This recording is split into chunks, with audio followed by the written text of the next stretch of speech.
Hello and welcome to the Good One Podcast. My name is Laura and I'm here every day of 2025 as I journey through the Bible this year. If you're looking at the screen and you're like, wow, she looks tired, that's because I am tired. Been up since 6 o'clock this morning. It is currently 11:15 and I got home like 40 minutes ago. So it's been a really busy day. But I am so excited because today we are finishing Genesis, and the joy of the Lord is my strength. So no matter how tired I am, I know that God is happy when we are in His Word. So I'm pushing through, just like I hope you're pushing through. No excuses. We are making it through our Bible this year. Okay, we are on chapters 48, 49, 50 today. There's not going to be too much commentary from me today, I don't think, because we have 3 chapters. However, we're going to get through it. I say that now, but there's probably going to be a lot of commentary. So it's okay. Let's get started. I'm excited. Pause, worship, pray. You're not just getting something from me, but we are getting something together from the Word of God. So I'm very excited about that. If you hear anything exciting, comment it below. Don't forget to subscribe and like the video and hit the little bell thing to be notified. We're at 99 subscribers. We're almost at 100. That's so exciting. Okay, let's get started. Let's jump in. You paused. You're hitting play. Good. Chapter 48. I always want to say verse, but it's chapter, not verse. Okay. After this, Israel bowed his head on his staff after he told Joseph not to bury him in Egypt, but to take him back where Abraham and Isaac were buried. Moving forward. After this, Joseph was told, "Behold, your father is ill," which I thought he was dead. He's not dead yet. So he took with him his 2 sons, Manasseh and Ephraim. And it was told to Jacob, "Your son Joseph has come to you." Then Israel summoned his strength and sat up in bed. And Jacob said to Joseph, "God Almighty appeared to me at Luz in the land of Canaan and blessed me and said to me, 'Behold, I will make you fruitful and multiply you, and I will make of you a company of peoples, and will give this land to your offspring after you for an everlasting possession.'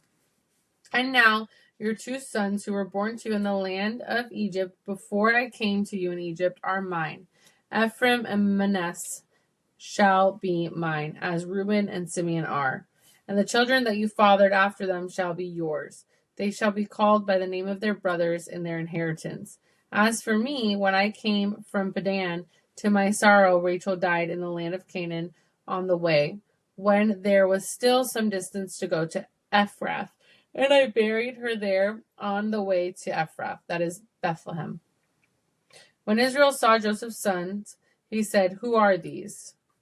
How weird. Joseph said to his father, 'They are my sons, whom God has given me here.' And he said, 'Bring them to me, please, that I may bless them.' He's saying, 'Any of your offspring, I'm going to make you fruitful and multiply you.'" Duh. He's saying what God told him. So his offspring will be blessed. But then he says, "And now your 2 sons who were born to you in the land of Egypt before I came to you in Egypt are mine." So he's saying that they are his, like Israel's. And they shall be his, and any kids that Joseph has after that can go to be his again. I don't understand that. So they are basically Jacob's sons. Can he do that? Verse 10. Now the eyes of Israel were dim with age, so that he could not see. So Joseph brought them near him, and he kissed them and embraced them. And Israel said to Joseph, "I never expected to see your face, and behold, God has let me see your offspring also." Aww. Then Joseph removed them from his knees, and he bowed himself with his face to the earth. And Joseph took them both, Ephraim in his right hand toward Israel's left hand, and Manasseh in his left hand towards Israel's right hand, and brought them near him. And Israel stretched out his right hand and laid it on the head of Ephraim, who was younger, and his left hand on the head of Manasseh, crossing his hands, for Manasseh was the firstborn. And he blessed Joseph and said, so he's holding all of their hands together, and he's blessing them at once.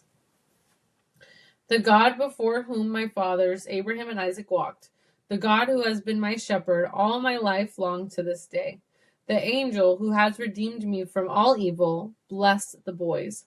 And in them let my name be carried on, and the name of my fathers Abraham and Isaac, and let them grow into a multitude in the midst of the earth. When Joseph saw that his father laid his right hand on the head of Ephraim, it displeased him, and he took his father's hand to move it from Ephraim's head to Manasseh's head. And Joseph said to his father, "Not this way, my father. Since this one is the firstborn, put your right hand on his head." But his father refused and said, "I know, my son, I know. He also shall become a people, and he also shall be great. Nevertheless, his younger brother shall be greater than he, and his offspring shall become a multitude of nations." So he blessed them that day, saying, "By you Israel will pronounce blessings, saying, God make you as Ephraim and as Manasseh." Thus he put Ephraim before Manasseh. Then Israel said to Joseph, "Behold, I am about to die, but God will be with you, and will bring you again to the land of your fathers. Moreover, I have given to you, rather than to your brothers, one mountain slope that I took from the hand of the Amorites with my sword and with my bow." So the mountain slope is like a portion of land that he took. I think it's funny that Joseph is trying to make sure that Manasseh is not the one that gets the blessing, but Ephraim is, because I'm totally butchering the names, I know them, but because Israel was the younger brother and he received the blessing. So it's funny that the younger brother is now blessing the younger brother instead of the older one. Just something that I thought was silly. All right. Chapter 49. Then Jacob called his sons and said, "Gather yourselves together, that I may tell you what shall happen to you in days to come. Assemble and listen, O sons of Jacob. Listen to Israel your father. Reuben, you are my firstborn, my might, and the first fruits of my strength. Preeminent in dignity and preeminent in power. Unstable as water, you shall not have preeminence, because you went up to your father's bed, then you defiled it. He went up to my couch." I don't know what any of that means, but shame on you, Reuben. Verse 5. Simeon and Levi are brothers. Weapons of violence are their swords. Let my soul come not into their counsel. O my glory, be not joined to their company. For in their anger they killed men, and in their willfulness they hamstrung oxen. Cursed by their anger, for it is fierce, and their wrath, for it is cruel. I will divide them in Jacob and scatter them in Israel. Judah, your brothers shall praise you. Your hand shall be on the neck of your enemies. Your father's sons shall bow down before you. Judah is a lion's cub. From the prey, my son, you have gone up. He stooped down, he crouched as a lion, and as a lioness, who dares rouse him? The scepter shall not depart from Judah, nor the ruler's staff from between his feet, until tribute comes to him. And to him shall be the obedience of the peoples, binding his foal to the vine, and his donkey's colt to the choice vine. He has washed his garments in wine, and has vested in the blood of grapes. His eyes are darker than wine, and his teeth whiter than milk. Okay, so Judah's the good guy, and we like Judah now because he makes good choices. So he's going to be blessed. Next one. Zebulun shall dwell at the shore of the sea. He shall become a haven for ships, and his border shall be at Sidon. Oh, I get it. He's now turning them into the tribes. These are the tribes. He's turning them into tribes. Right? Yes. You guys can't answer me, but you can in the comments. He's turning them into tribes. Because that bordering the sea and stuff, that's saying this is where you will now be. Haha. Okay. Issachar is a strong donkey, crouching between the sheepfolds. He saw that a resting place was good and that the land was pleasant. So he bowed his shoulder to bear and became a servant at forced labor. So he has a resting place in the land where he does forced labor. Okay, verse 16. Dan shall judge his people as one of the tribes of Israel. See, another tribe.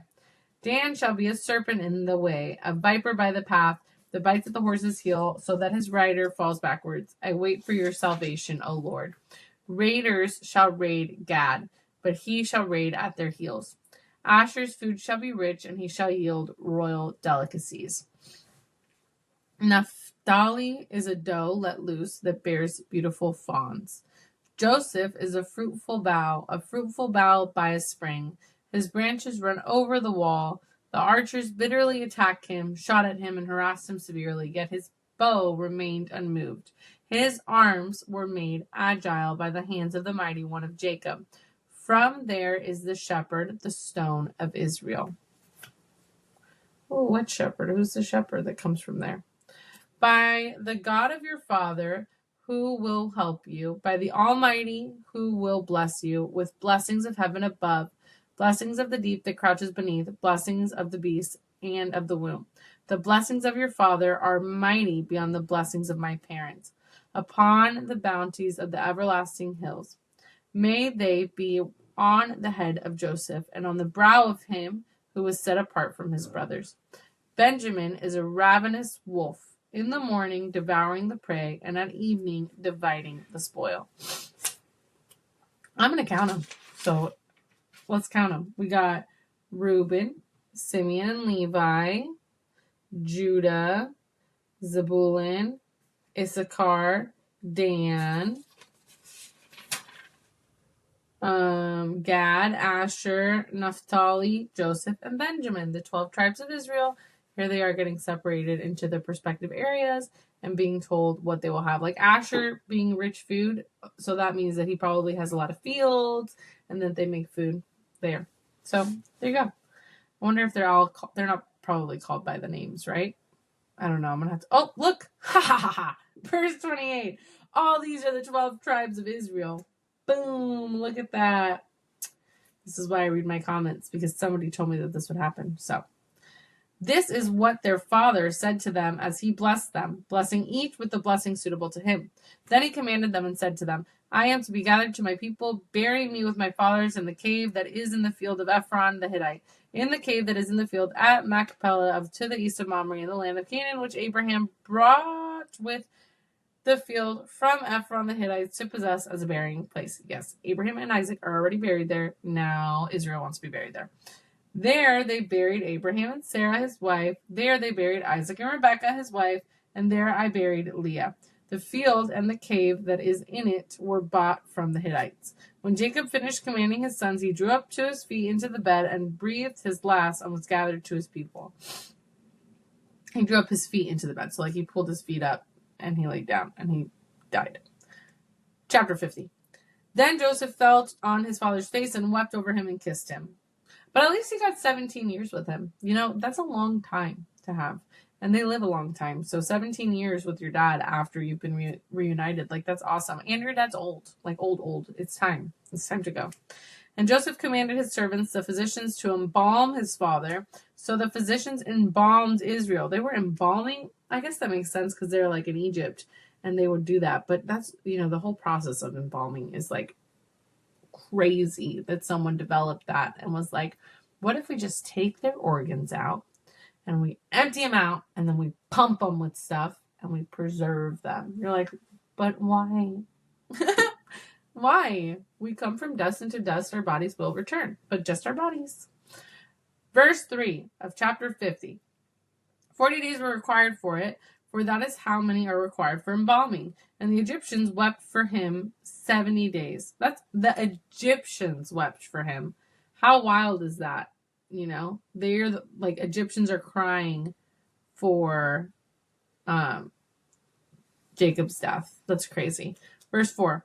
And when the days of weeping for him were past, Joseph spoke at the household of Pharaoh, saying, If now I have found favor in your eyes, please speak in the ears of Pharaoh, saying, My father made me swear, saying, I am about to die in my tomb that I hewed out for myself in the land of Canaan. There shall you bury me.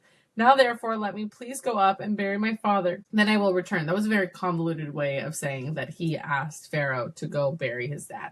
And now we're seeing what he says. Verse 6. And Pharaoh answered, Go up and bury your father as he made you swear. So Joseph went up to bury his father. With him went up all the servants of Pharaoh, the elders of the household, and all the elders of the land of Egypt, as well as the household of Joseph, his brothers, and his father's household. Only their children, their flocks, and their herds were left in the land of Goshen. And there went up with him both chariots and horsemen. It was a very great company. Everybody, and their mother and the horse went. Verse 10. When they came to the threshing floor of Atad, which is beyond the Jordan, they lamented there with a very great and grievous lamentation, and he made a mourning for his father 7 days. When the inhabitants of the land, the Canaanites, saw the mourning of the threshing floor of Atad, they said, This is a grievous mourning by the Egyptians. Therefore the place was named Abel Mizraim. It is beyond the Jordan. Thus his sons did for him as he had commanded them. For his sons carried him to the land of Canaan and buried him in the cave of the field of Machpelah to the east of Mamre, which Abraham bought with the field from Ephron the Hittite to possess as a burying place. I feel like when you're reading the Bible and you're reading Genesis and you're learning about this field, they say it so many times that it's like, if you don't know that the field came from the Hittites, then what are you doing? Because every time the field is mentioned, it says that he bought it from Ephron the Hittite. All right, verse 14. After he had buried his father, Joseph returned to Egypt with his brothers and all who had gone up with him to bury his father. When Joseph's brothers saw that their father was dead, they said, "It may be that Joseph will hate us and pay us back for all the evil that we did to him." So they sent a message to Joseph saying, "Your father gave this command before he died. Say to Joseph, please forgive the transgression of your brothers and their sin because they did evil to you. And now please forgive the transgression of the servants of the God of your father." Joseph wept when they spoke to him. His brothers also came and fell down before him and said, "Behold, we are your servants." But Joseph said to them, "Do not fear, for am I in the place of God? As for you, you meant evil against me, but God meant it for good, to bring it about that many people should be kept alive as they are today. So do not fear, I will provide for you and your little ones." Thus he comforted them and spoke kindly to them. Man, Joseph, always such a good guy. Literally, like, they're lying to him, and they're like, "Oh, Dad said for me to tell you not to get mad at me that I sold you as a slave and to please forgive me forever, and now I'll be your servant." And he's like, "Dude, stop. I get it, but don't be afraid. Like, I'm not God. I'm not anyone to judge you, and I'm gonna take it a step further than not judging you, and I'm gonna help provide for you and your family." What a good guy. Oh, the death of Joseph. Not excited. Verse 22. So Joseph remained in Egypt, he and his father's house. Joseph lived 110 years. Ha! We're down below 120. Let's see if we stay at 110. And Joseph saw Ephraim's children of the third generation. The children also of Machir, the son of Manasseh, were counted as Joseph's own. And Joseph said to his brothers, "I am about to die, but God will visit you and bring you up out of this land to the land that he swore to Abraham, to Isaac, and to Jacob." Then Joseph made the sons of Israel swear, saying, "God will surely visit you, and you shall carry up my bones from here." So Joseph died, being 110 years old. They embalmed him, and he was put in a coffin in Egypt. So he's saying he wants his body to be moved to the promised land. So once God comes and he calls his family and they start walking and moving, he's like, "Take me with you, because that's where I want to be buried." So Joseph lived a long time, had babies. Everybody's having babies. There's a ton of little Israelite babies. And then he died. And, that's the end of Genesis. And it's ending on a sad note, but also a happy note, because they're just living peacefully in Egypt.